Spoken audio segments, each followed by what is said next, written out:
AITA to divorce my husband and leave him with a kid after finding out I'm not biologically the mom. I never thought my life would turn out like this. I'm always helping other people, but when I need help, no one is there for me. It's like I've given so much of myself to others, and now when I'm in crisis, I feel completely alone. I'm 36 years old, and I've been with my husband, who's 35, for almost 10 years.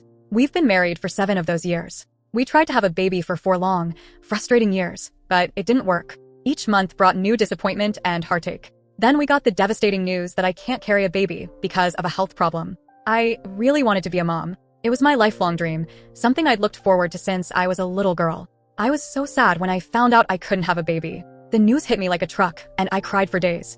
I had to have a big operation to remove growths in my uterus, hoping it would help me get pregnant. We were so hopeful that this would solve our problems. But there were complications during the operation, and they had to take out my uterus. It was a crushing blow, but at least I still had my ovaries, so we started looking into getting a surrogate to carry our baby. Let me tell you, it costs a lot of money. We were shocked at the prices and wondered how we'd ever afford it. My good friend from college, who already had 2 kids, said she would be our surrogate to help us save money. We were so grateful for her offer. It seemed like a miracle. We tried 3 times to get her pregnant with our baby through IVF. The first 2 times didn't work, and each failure was heartbreaking. But the 3rd time she got pregnant, and 9 months later, she had a baby boy for us. We were overjoyed.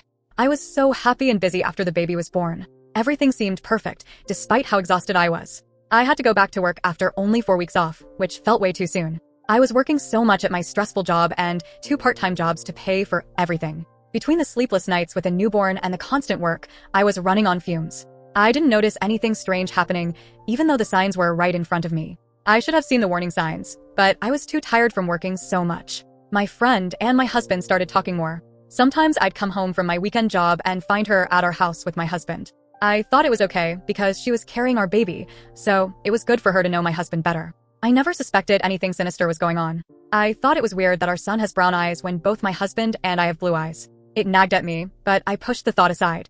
I found out that sometimes this can happen because eye color is complicated. I convinced myself it was just a genetic quirk. Everything fell apart when I took our son to the doctor for a routine checkup.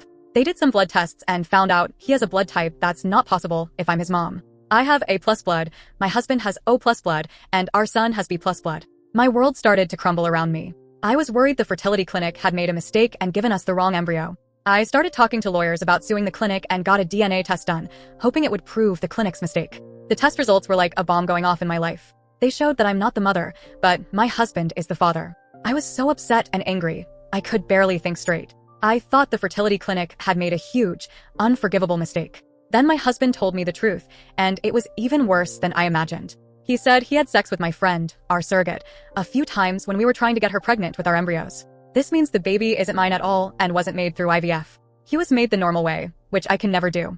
I was so angry and heartbroken I can't even describe it. It felt like my whole world was built on lies. My husband tried to explain, saying he didn't think she would get pregnant because he was careful, and he always thought he was the reason we couldn't have a baby before. But his excuses just made me angrier. How could he do this to me? I felt like 3 people had betrayed me at once. My husband, my friend, and even the baby who I thought was mine. The betrayal cut deep, leaving me feeling hollow and lost. I was so angry and confused that I left home right away. I couldn't bear to be in the same house as my husband. I stayed in a hotel for almost a week, then went to stay with my parents. I left our son with my husband, which I know some people might judge me for, but I just couldn't handle it. Now I'm getting a divorce because my husband cheated on me in the worst way possible. It's not just the act of cheating, but the magnitude of the lie and the impact on our family. I've also stopped being friends with the woman who was supposed to be our surrogate. I'm afraid to trust anyone now. Every relationship in my life feels tainted by this betrayal. I've talked to a divorce lawyer about giving up my rights to the child so I don't have to deal with this betrayal or pay child support. It feels like the only way to escape this nightmare. My husband and the surrogate say they're sorry, but they also say I'm being immature and heartless for giving up on my son. Their words just make me angrier. How dare they judge me after what they've done? My parents say I can't just give up on a child that I went through so much to have. When I told them I don't want to stay married to a cheater and that I'd rather adopt a child with someone I can trust, they said I was wrong. They think keeping my parental rights isn't much different from adopting. They say it's not blood that makes a family. But they don't understand how deep this betrayal goes. My parents think I should divorce my husband, but they keep telling me I'm making a mistake by giving up my parental rights. Some of my other friends agree with what I'm doing. A few said they couldn't raise a baby that came from an affair or see reminders of my friend's betrayal every time they looked at her son. At least some people understand how I feel. I just want to start over fresh. I feel like I need to escape this whole situation. I'm thinking about moving to a different state, somewhere far away where I can rebuild my life without constant reminders of this betrayal. AITA to give up my parental rights in the divorce because the child I paid a lot of money to have through surrogacy isn't really mine, but is actually my surrogate's baby. I know it's a tough decision, but I don't know how I can move on otherwise. Every time I look at that child, all I see is betrayal and lies. How can I be a good mother when I'm filled with so much anger and pain? I'm torn between my love for the child I've cared for and the gut-wrenching pain of this betrayal. I just don't know what to do anymore.